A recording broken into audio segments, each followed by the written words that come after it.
This podcast is a production of Unfiltered Studios. If you would like to know more about joining Unfiltered Studios, please visit our website at unfpod.com for more information.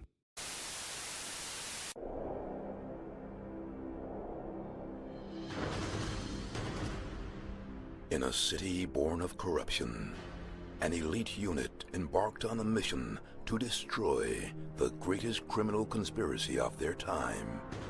In the events that followed, only one man would make a difference.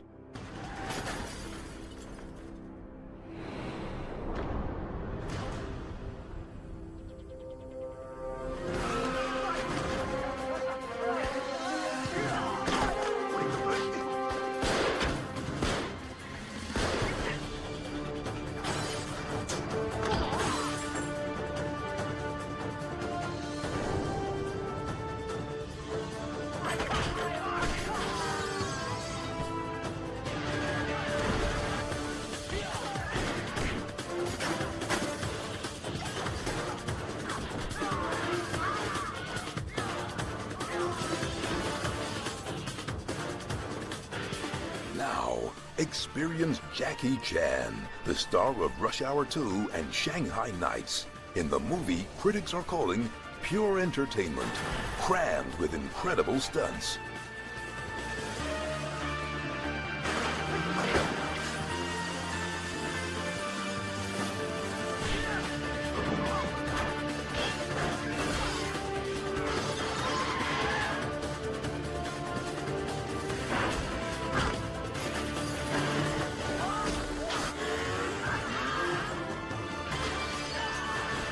Police Story. Buy this feature-packed special collector's edition only from Dragon Dynasty.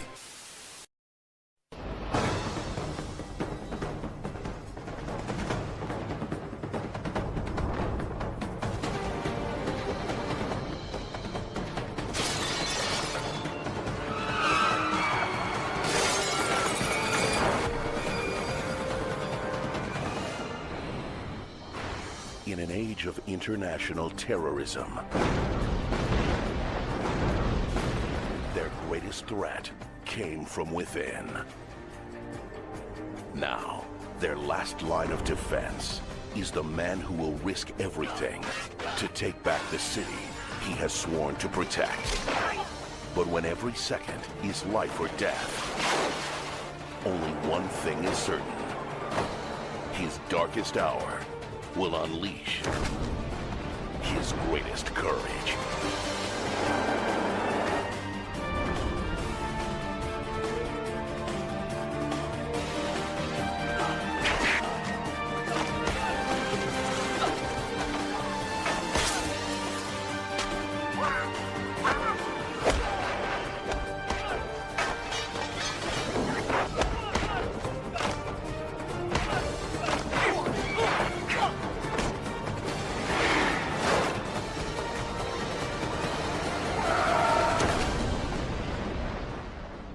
Story 2, Special Collector's Edition.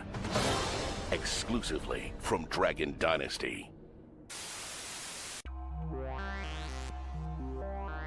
We mixed. We loaded it. We edited it. Sometimes we get so deep into conversation that we have separate segments worthy of their own place in the sun.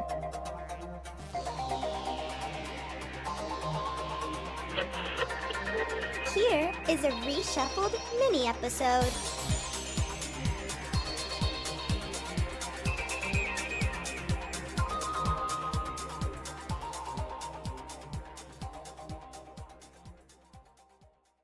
But it's interesting how, Police Story was that way, where it's like, it doesn't matter what order you watch any of them in. And I didn't realize at the time that First Strike, was technically the fourth one in that venue. And it doesn't have much of a plot, but like the physical stunts are worth it. I mean, you're fighting underwater, with I think it was Nathan Jones, the Troy henchman. Yeah. So it's like, I forget what,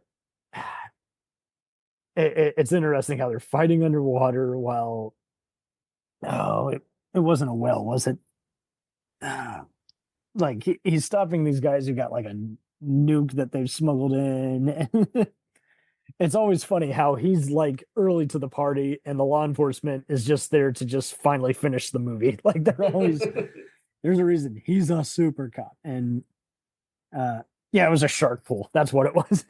Oh, that's right. Yeah. It's like a great white shark is riding, and you know it's inside a fancy restaurant.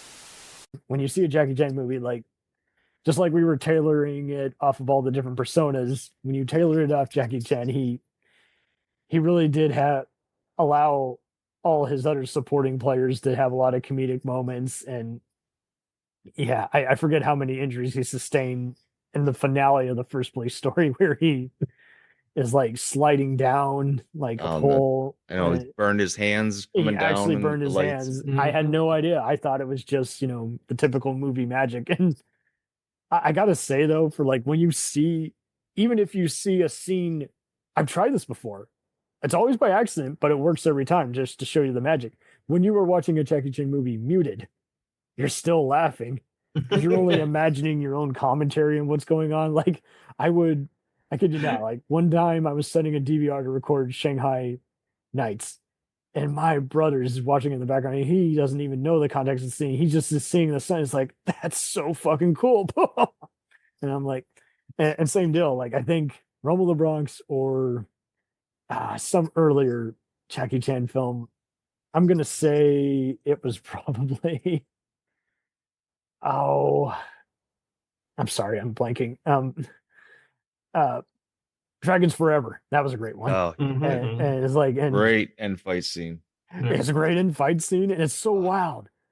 Who else can mix like a Frank Capra-esque, scenario with coming of age and gangsters and business? It's like, this is wild. And shout out to Not a Bomb podcast. They always will do a Jackie Chan shout out, even if it's not in the movie. It's just interesting how it's like watching both original Drunken Masters. It's like he had that way of just like, what kind of a journey am I going on? Like somehow the movie is built around him and he carries it so well. And even ones I didn't really care for, like the Big Brawl, like he has my whole attention.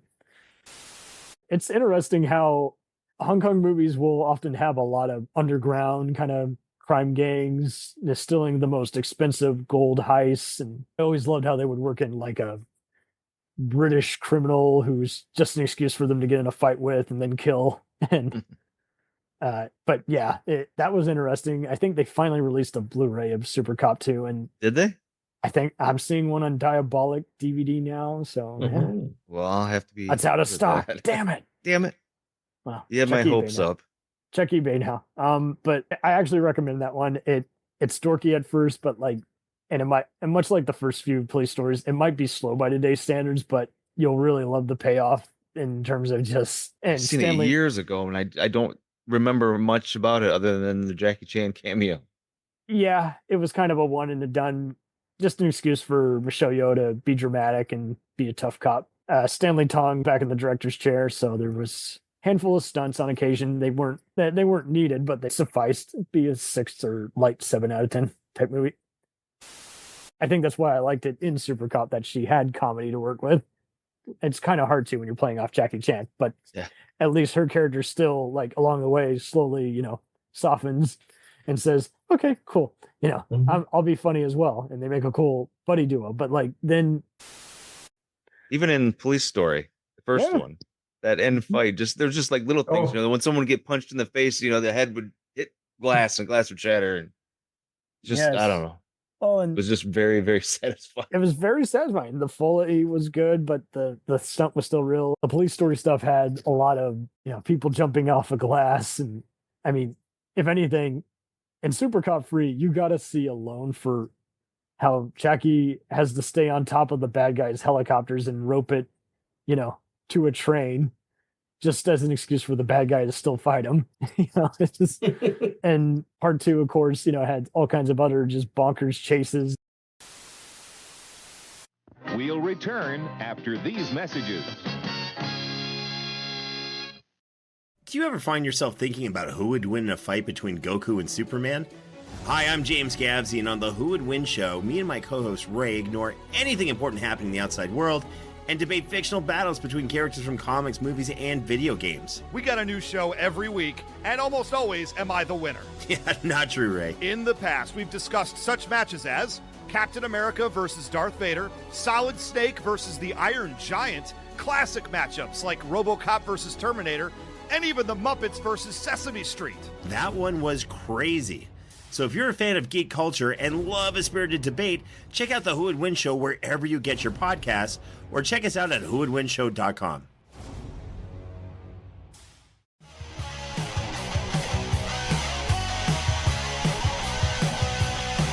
Follow us on the web on Facebook, Twitter, and Instagram. The podcast is available on Podbean, Spotify, iHeartRadio, Anchor, Apple, and anywhere else podcasts are available.